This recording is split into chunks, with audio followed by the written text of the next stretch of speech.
Essence in quotes. James Clear. Atomic Habits, an easy and proven way to build good habits and break bad ones. Part 3. Creating an implementation intention is a strategy you can use to pair a new habit with a specific time and location. Each habit not only gets results but also teaches you something far more important, to trust yourself. Much of the battle of building better habits comes down to finding ways to reduce the friction associated with our good habits and increase the friction associated with our bad ones. Trying to pump up your motivation to stick with a hard habit is like trying to force water through a bent hose. You can do it, but it requires a lot of effort and increases the tension in your life. Meanwhile, making your habits simple and easy is like removing the bend in the hose. Rather than trying to overcome the friction in your life, you reduce it. The impact created by a change in your habits is similar to the effect of shifting the route of an airplane by just a few degrees. Imagine you are flying from Los Angeles to New York City. If a pilot leaving from LAX adjusts the heading just 3.5 degrees south, you will land in Washington, D.C., instead of New York. Such a small change is barely noticeable at takeoff. The nose of the airplane moves just a few feet, but when magnified across the entire United States, you end up hundreds of miles apart. Finances. When I want to buy something over $100, I will wait 24 hours before purchasing. Healthy eating. When I serve myself a meal, I will always put veggies on my plate first. Minimalism. When I buy a new item, I will give something away. One in, one out. Mood. When the phone rings, I will take one deep breath and smile before. We have to standardize before we can optimize. Your habits shape your identity, and your identity shapes your habits. It's a two-way street. The formation of all habits is a feedback loop, a concept we will explore in depth in the next chapter, but it's important to let your values, principles, and identity drive the loop rather than your results. The focus should always be on becoming that type of person, not getting a particular outcome. Being a little bit nicer in each interaction can result in a network of broad and strong connections over time. In 1936, psychologist Kurt Lewin wrote a simple equation that makes a powerful statement: behavior is a function of the person in their environment. Similarly, one study found that the higher your best friend's IQ at age 11 or 12, the higher your IQ would be at age 15, even after controlling for natural levels of intelligence. We soak up the qualities and practices of those around. Professionals remember their purpose, amateurs get distracted. Many people think they lack motivation when what they really lack is clarity. It is not always obvious when and where to take action. Some people spend their entire lives waiting for the time to be right to make an improvement. The more pride you have in a particular aspect of your identity, the more motivated you will be to maintain the habits associated with it. In the messy world of a college dorm, I made a point to keep my room neat and tidy.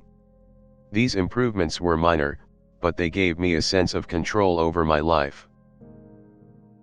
Give your habits a time and a space to live in the world.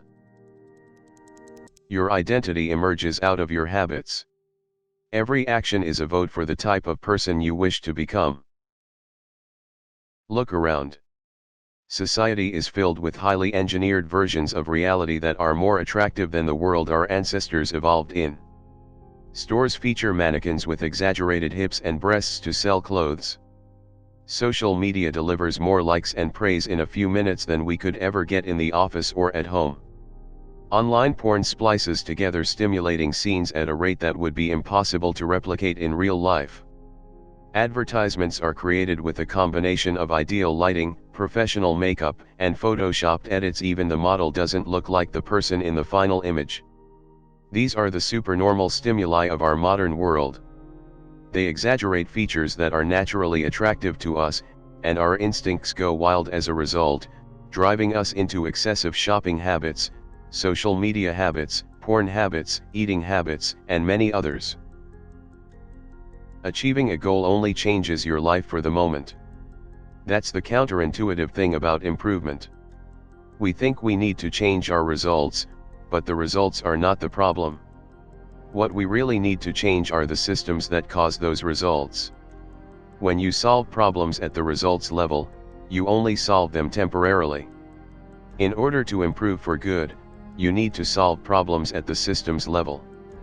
Fix the inputs and the outputs will fix themselves. The amount of time you have been performing a habit is not as important as the number of times you have performed it. The cues of your good habits obvious and the cues of your bad habits invisible. One of our greatest challenges in changing habits is maintaining awareness of what we are actually doing.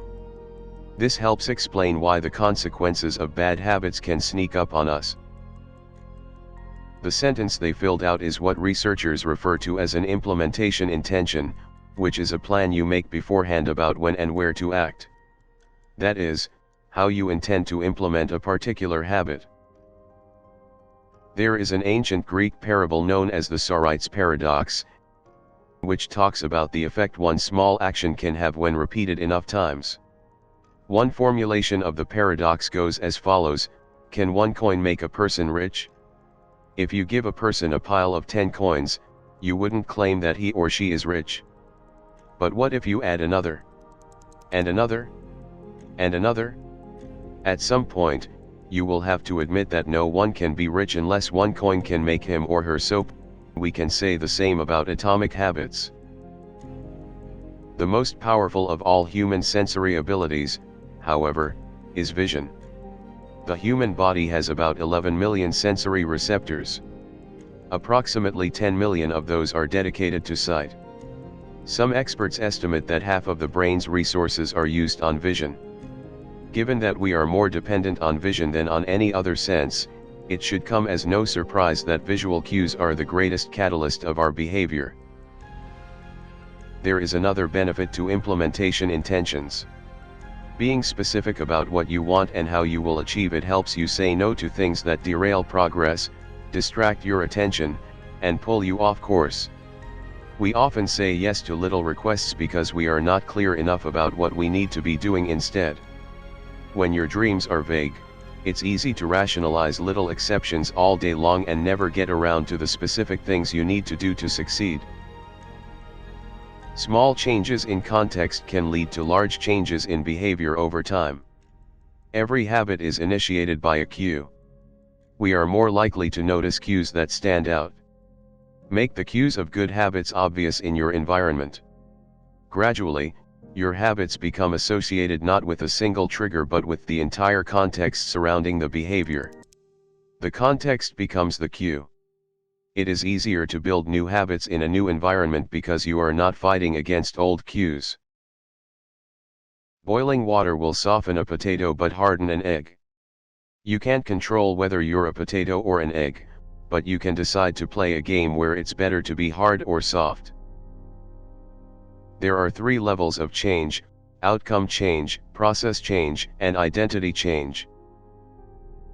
One of the most effective ways to reduce the friction associated with your habits is to practice environment design. The inversion of the first law of behavior change is make it invisible. Once a habit is formed, it is unlikely to be forgotten. People with high self-control tend to spend less time in tempting situations. It's easier to avoid temptation than resist it. One of the most practical ways to eliminate a bad habit is to reduce exposure to the cue that causes it. Self-control is a short-term strategy, not a long-term one. The more you repeat a behavior, the more you reinforce the identity associated with that behavior. In fact, the word identity was originally derived from the Latin words assentitas, which means being, and identitam, which means repeatedly. Your identity is literally your repeated beingness. As Charles Darwin noted, in the long history of humankind, those who learn to collaborate and improvise most effectively have prevailed.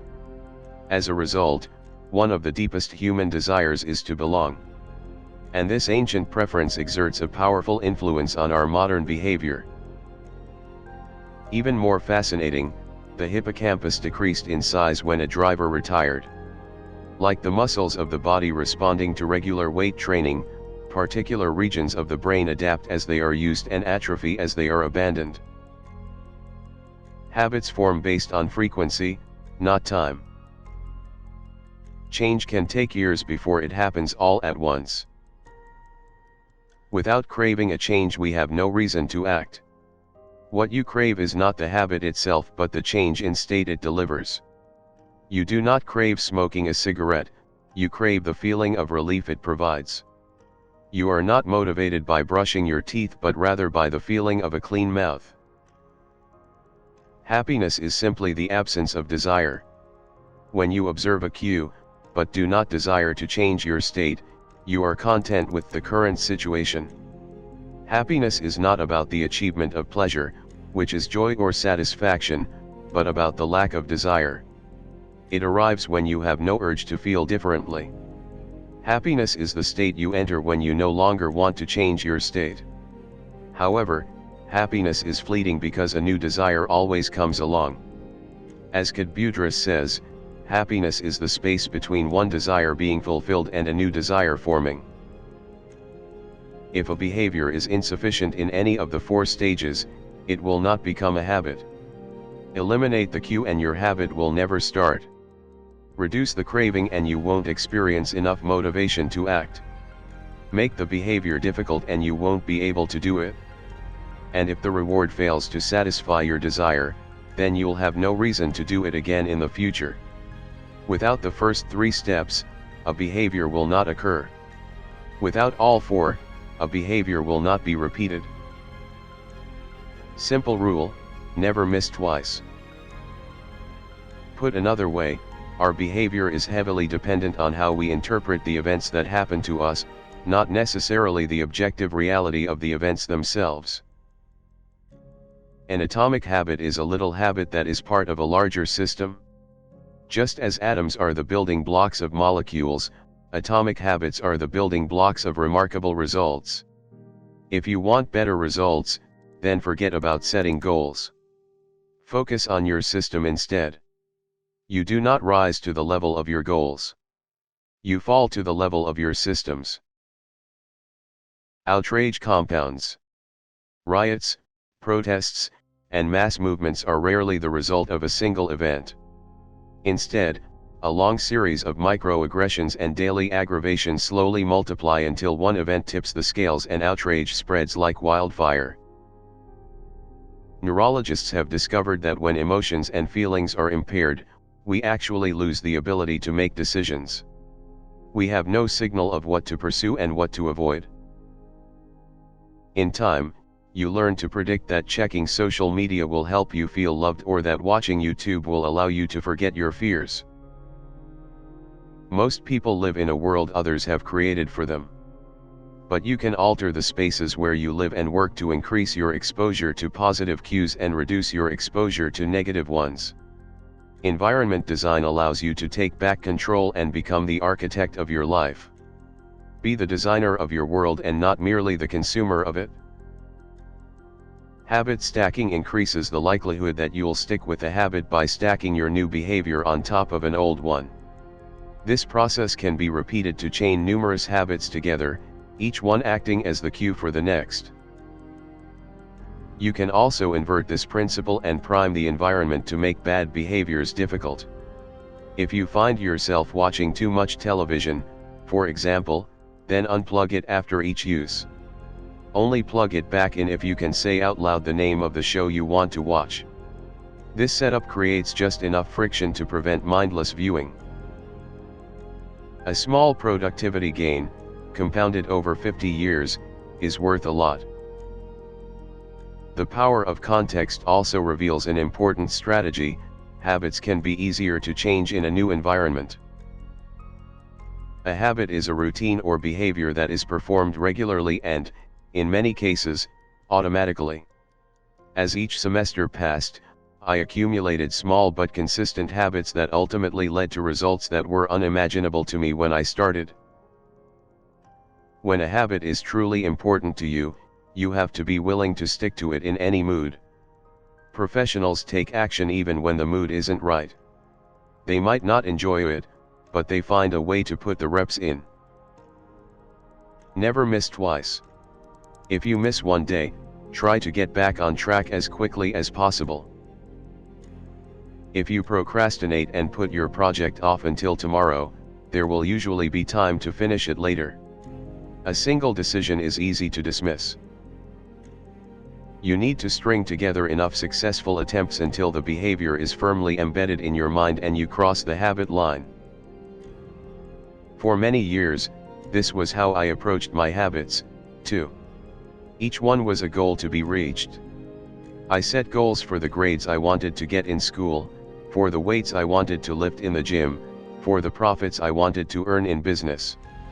I succeeded at a few, but I failed at a lot of them. Eventually, I began to realize that my results had very little to do with the goals I set and nearly everything to do with the systems I followed. In 1952, the economist Hawkins Stern described a phenomenon he called suggestion impulse buying, which is triggered when a shopper sees a product for the first time and visualizes a need for it. In other words, customers will occasionally buy products not because they want them but because of how they are presented to them. At some point, success in nearly every field requires you to ignore an immediate reward in favor of a delayed reward. Habits are easier to perform, and more satisfying to stick with, when they align with your natural inclinations and abilities. Our deeply rooted preferences make certain behaviors easier for some people than for others. You don't have to apologize for these differences or feel guilty about them, but you have to work with them. Habits are like the atoms of our lives. Each one is a fundamental unit that contributes to your overall improvement. At first, these tiny routines seem insignificant, but soon they build on each other and fuel bigger wins that multiply to a degree that far outweighs the cost of their initial investment. They are both small and mighty. This is the meaning of the phrase atomic habits, a regular practice or routine that is not only small and easy to do, but also the source of incredible power, a component of the system of compound growth. Warren Buffett says, "That's how knowledge works. It builds up, like compound interest." The first mistake is never the one that ruins you. It is the spiral of repeated mistakes that follows. Missing once is an accident. Missing twice is the start of a new habit. Sometimes success is less about making good habits easy and more about making bad habits hard. Really successful people feel the same lack of motivation as everyone else. The difference is that they still find a way to show up despite the feelings of boredom. Mastery requires practice. You are much more than your conscious self. True behavior change is identity change. You might start a habit because of motivation, but the only reason you'll stick with one is that it becomes part of your identity. Anyone can convince themselves to visit the gym or eat healthy once or twice, but if you don't shift the belief behind the behavior, then it is hard to stick with long-term changes. Improvements are only temporary until they become part of who you are. The goal is not to read a book, the goal is to become a reader. The goal is not to run a marathon, the goal is to become a runner. The goal is not to learn an instrument, the goal is to become a musician. Be forgiving with your past self. Be strict with your present self. Be flexible with your future self. Success is not a goal to reach or a finish line to cross. It is a system to improve, an endless process to refine. Forget about goals, focus on systems instead. Habits like scrolling on our phones, checking email, and watching television steal so much of our time because they can be performed almost without effort. They are remarkably convenient. Keep your identity small. The more you let a single belief define you, the less capable you are of adapting when life challenges you. The key to mitigating these losses of identity is to redefine yourself such that you get to keep important aspects of your identity even if your particular role changes. The more deeply a thought or action is tied to your identity, the more difficult it is to change it. It can feel comfortable to believe what your culture believes, group identity, or to do what upholds your self-image, personal identity, even if it's wrong. The biggest barrier to positive change at any level, individual, team, society, is identity conflict. In summary, habit tracking: 1. Creates a visual cue that can remind you to act. 2. Is inherently motivating because you see the progress you are making and don't want to lose it. And 3. Feels satisfying whenever you record another successful instance of your habit. Behavior that is incongruent with the self will not last. You may want more money, but if your identity is someone who consumes rather than creates, then you'll continue to be pulled towards spending rather than earning. You may want better health, but if you continue to prioritize comfort over accomplishment, you'll be drawn to relaxing rather than training. It's hard to change your habits if you never change the underlying beliefs that led to your past behavior. You have a new goal and a new plan, but you haven't changed who you are. In order to make a meaningful difference, habits need to persist long enough to break through this plateau, what I call the plateau of latent potential. Technology can transform actions that were once hard, annoying, and complicated into behaviors that are easy, painless, and simple. It is the most reliable and effective way to guarantee the right behavior. This is a gradual evolution. We do not change by snapping our fingers and deciding to be someone entirely new. We change bit by bit, day by day, habit by habit. We are continually undergoing micro-evolutions of the self. You're not fixated on getting six-pack abs, you're just trying to keep the streak alive and become the type of person who doesn't miss workouts. When changing your habits means challenging the tribe, change is unattractive. When changing your habits means fitting in with the tribe, change is very attractive. We often expect progress to be linear. At the very least, we hope it will come quickly. In reality, the results of our efforts are often delayed. It is not until months or years later that we realize the true value of the previous work we have done. This can result in a valley of disappointment where people feel discouraged after putting in weeks or months of hard work without experiencing any results. However, this work was not wasted. It was simply being stored.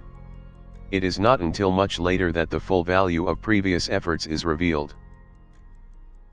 Thank you for watching. Please subscribe if you liked it.